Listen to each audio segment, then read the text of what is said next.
Hey, what's up you guys, back with another episode of Teague Talk, and I've not scripted this video in any way, shape, or form. I have just finished watching the latest episode of Game of Thrones, and these are going to be my raw thoughts on the episode. So for starters, I thought the episode was, I don't want to say good, because I know it wasn't, it's not good, but at the same time, I don't want to call it garbage, because I really hope this show ends properly with a solid, wonderful conclusion that is at least what we deserve. But okay, so let's just start from the beginning. So we see Daenerys has found out that Varys has been betraying her and that he intends to put Jon on the throne instead of her, and he is promptly executed with the most, I think, the most calm delivery of Dracarys that we've had from Daenerys thus far, and that's the end of Varys. RIP, he was a great character. I think he didn't have much to do in the last few seasons because they strayed away from the politicking and it was more of a high fantasy melodrama.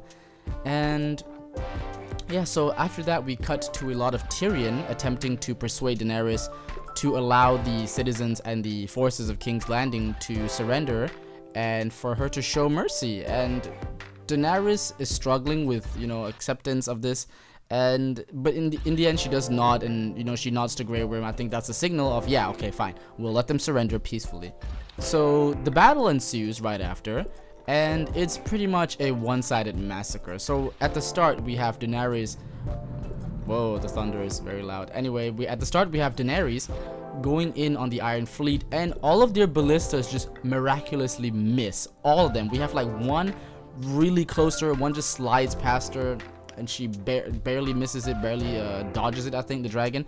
And all of them after that just miss. They keep missing, and none of them hit her, none of them hit their mark, and she just destroys the Iron Fleet, just obliterates them easily. So she then comes from the back of the Iron Company. She, blows them up from behind, and in that one fell swoop we have kind of like half of the Golden Company gone. And Strickland, he's trying to run away from the fight. He's a complete pussy. And it's a one-sided battle. So the siege of King's Landing wasn't really much of a siege. They won without the hitch. And oh god, thunder again. Yeah, so I was like, huh? Because I thought the Golden Company was hyped up to be this like amazing force of combat that wouldn't be very easy to beat. But no, it just happened just like that. They lost in like 5 minutes.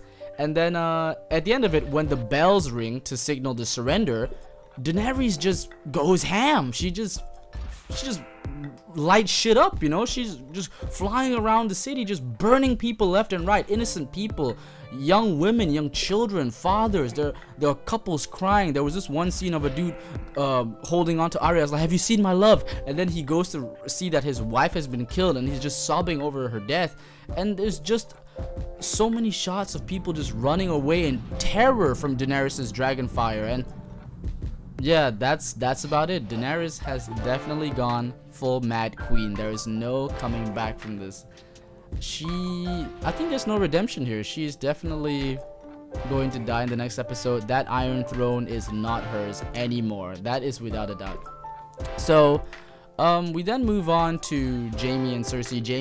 Jaime manages to find a secret passage in the Red Keep, but he bumps into Euron Greyjoy.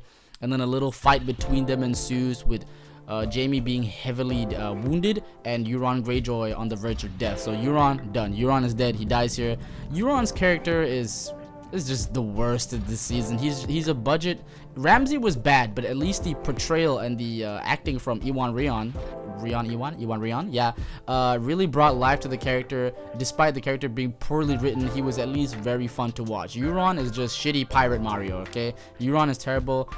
Go die in a fire. I'm so glad he's dead, but what do I care? He's definitely not gonna play any important role in episode 6, even if he did live. So then we have Jaime and Cersei. They go to the dragon pit. They realize that there's no exits, and they unfortunately die because of the rubble from the ceiling crashing onto them. So that's it. RIP Jaime, RIP Cersei. So before I continue, I just want to say, wow, Jaime's character arc has been thoroughly and unfortunately butchered this season. Absolutely butchered. you teased a little bit of redemption from season 4 all the way up to season 8 with his eventual romance with Brienne, and then you have him go back to Cersei. His character arc is just a circle.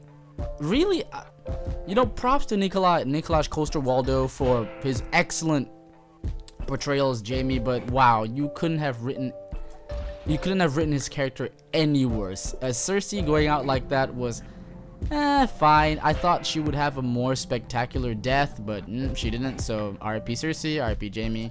And then we finally have the highlight of the episode, Clegane Bowl. So we finally have Sandor Clegane versus Gregor Clegane, and the battle was bloody, it was gratuitous, it was gruesome, and there was clearly no chance for the Hound to win, but he was like laughing maniacally as they fought each other.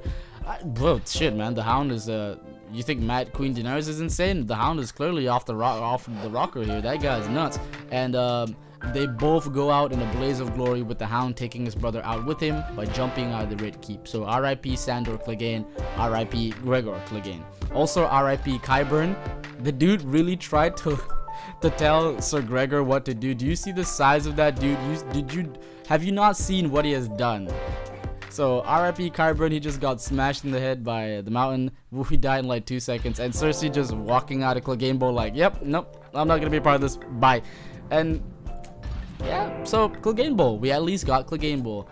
And then you know, Jon watching on in horror as Grey Worm and the rest of his troops, even his Northmen, were just going ham on the people of King's Landing, even though they've surrendered. I thought the North remembers. I thought the North were more honorful, you know, honorable people. And Jon had to kill one of his own men when he was trying to rape some peasant from King's Landing.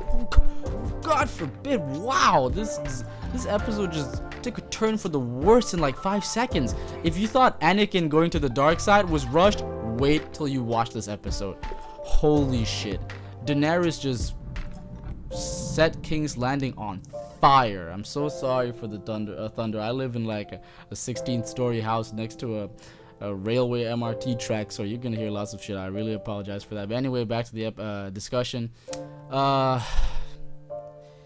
Yeah, so in the end, you see all the terror that Daenerys has inflicted upon King's Landing, and like I said before, there's no coming back from this.